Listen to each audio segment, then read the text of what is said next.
પાટણમાં સ્થાનિક સ્વરાજ્યની ચૂંટણીમાં રાજકીય ગરમાવો જોવા મળી રહ્યો છે। જિલ્લા કોંગ્રેસ ગેમર રબારી દ્વારા શહેર કોંગ્રેસ મહિલા પ્રમુખને સસ્પેન્ડ કરવામાં આવ્યા છે।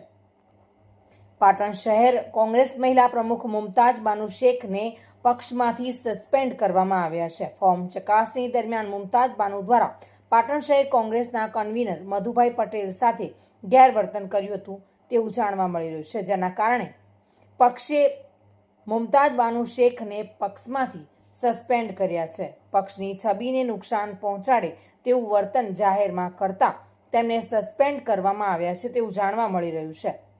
જોકે જિલ્લા પ્રમુખ ગેમર રબારી દ્વારા મુમતાજ બાનુને પક્ષના તમામ હોદ્દાઓ પરથી દૂર કરવામાં આવ્યા છે। દિગ્નેશ સુથાર સાથે bureau report, today Gujarati news.